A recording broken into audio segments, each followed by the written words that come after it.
To what you'd have to call a pianist composer, the music of Noel Mewton-Wood, who died some 55 years ago. Native of Melbourne, born in Hawthorne, 1922. I would say unhesitatingly the greatest pianist Australia has ever produced. And he was so much more than a pianist. He was the most inquiring musician, had such an intellect for music, and championed marvelous pieces, commissioned new pieces, and was well on his way to being one of the great names when he died far too young.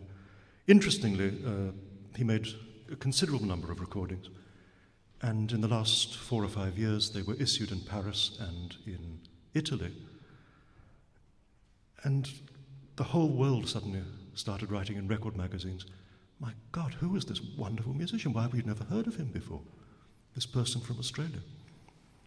And they are, in truth, absolutely astonishing performances with an intensity and a vehemence and willingness to be expressive and emotional that I've only ever heard in Australia in the music of Miriam Hyde.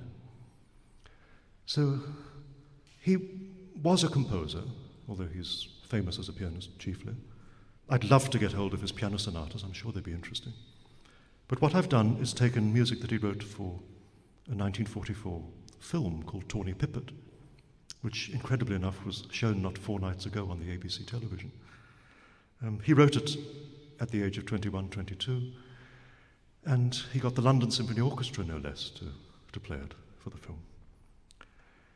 And as it's all about birds, I've taken the opening title music, which has little curlicues of bird calls. And then he writes a fairly foursquare, rather wicked Anglican anthem, which appears later in the film. And so simply by combining the first and the later music and joining the bird calls into it, you get a very satisfying concert piece. It is an arrangement by me, not by him, but I think with my understanding of his inquiring mind, I think this is probably what he would have come up with, or something very similar. I don't think he would have minded. So this is my paraphrase, if you like, on Mewton-Wood's music to Tawny Pipit, 1944.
here's another rarity, a composer from Sydney this time, called Seffan Daley.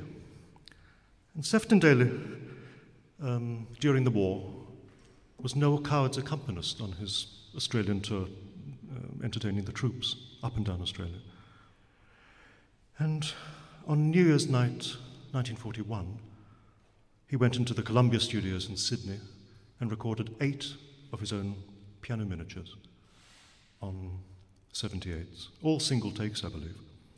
And they're absolutely beautiful performances, quite apart from the fact that the music is charming.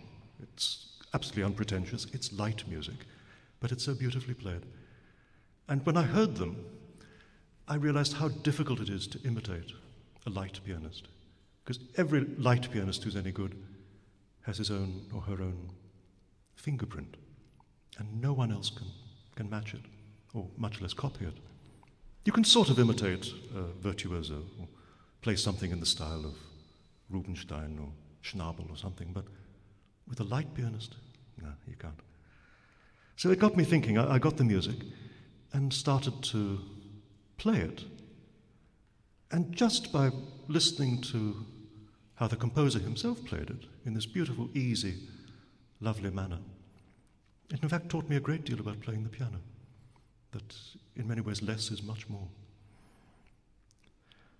There's another amusing story about Brown's study, which is what I'll play, that in 1952 a film was made of the early life of Eileen Joyce, in which the Blue Mountain seems to have stood in for Kalgoorlie and for the west coast of Tasmania, and much else in between. And there's an extraordinary scene where the barefoot 12-year-old Eileen Joyce wanders into Allen's in Hobart, where Sefton Daley is discovered choosing a grand piano for his farm in the upcountry of Tasmania. He plays a farmer. And this is the music that he plays, his own Brown study that appears in the film. And this preposterous film says that the young Eileen Joyce is so captivated by the sound of the music and the fact that he's playing a grand piano, she immediately wants to become a pianist and play that music.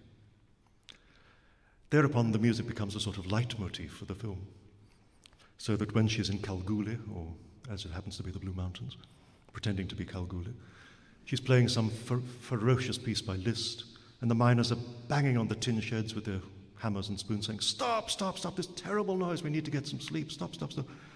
So she then breaks off and launches into Brown's Study by Sefton Daley.